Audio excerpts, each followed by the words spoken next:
Well, the evaluation process of the potential new sports is a very fair, it's a very transparent, but also a very professional procedure. We look first into all the different criteria of each sport. We look at popularity, we look at universality, we look at the fact whether this sport is very costly in terms of infrastructure, whether they have a good ethical behavior in terms of fighting doping, whether it is a sport that appeals to the general public. That's the first part.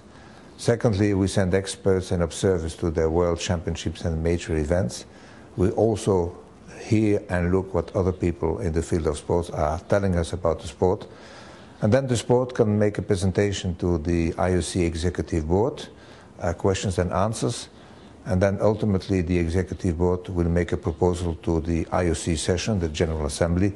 There again, the selected sports will be able to make a presentation. So it's on an equal footing for everyone, and I believe that the members who definitely will make the final choice will be very well informed. The sport has to add an added value to the already existing sports in the Olympic program. So we are only going to take a sport if the sport can bring something new and something added. And definitely the sport has to appeal to the youth of the world, because we have a very good Olympic program. It's a part of very traditional sports, but also very strong sports. You know, just to take the example of track and field, wrestling, these were the sports already practiced in antiquity. Of course, these are also sports that are at the core of our Olympic program. But then we have to renew, because the taste of the youth of the world is changing. And this has enabled us to put into the program sports like snowboard, ski cross, BMX, because we have to adapt to the new trends. Universality is one of the main factors. It is not the essential factor, but definitely it is a great asset for a sport to be able to say that it is practiced in so many countries in the world. But we have, in all fairness, in the Olympic program, sports that are not truly universal in terms of being practiced in the 202 national Olympic committees. But they have a particular appeal to a certain region of the world, and therefore they deserve their place. I don't like the word minority sport. There are no minority sports for us. All sports are on an equal footing. Not all sports have the same popularity, this is true. But some sports have a great popularity in a continent or a subcontinent, and they deserve their place at the Olympic Games.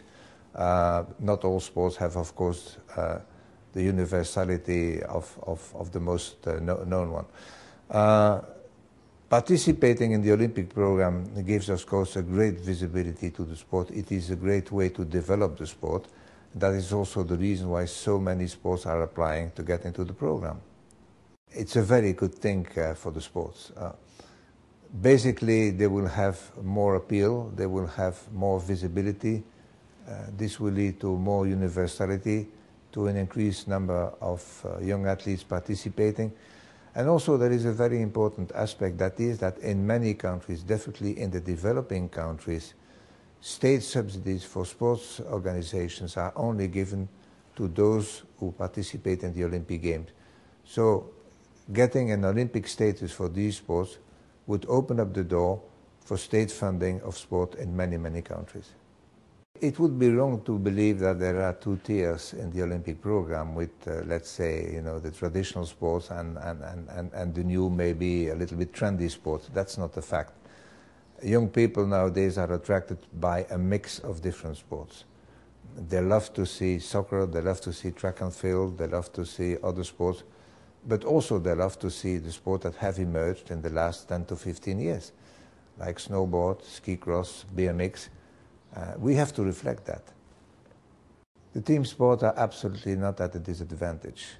What we will do is make sure that at the London Games with 26 sports, we stay under the figure of 10,500 athletes, which we have set as a cap on the athletes' participation. So there will be a slack, if I may say so, of athletes' possibilities that will be filled in by any of the sports in 2016. And we have made a provision and a calculation that we have taken into account the maximum number of athletes that two sports would represent, And there is a place for these athletes for the 16 games. You know, there's a lot of money in soccer, there's a lot of money in basketball. Look at the dream team in Barcelona '92 with Michael Jordan, Scottie Pippens, and all these iconic players went to the Olympic Games. They would not earn one single US dollar because there is no prize money at the Olympic Games. They came for the elusive gold, which they won. And that is the spirit. When Roger Federer is winning a gold medal in the doubles in Beijing, he's I mean, overjoyed. That's because of the gold medal. And, you know, Federer is making fortunes, and he deserves that. But money does not come into account into that.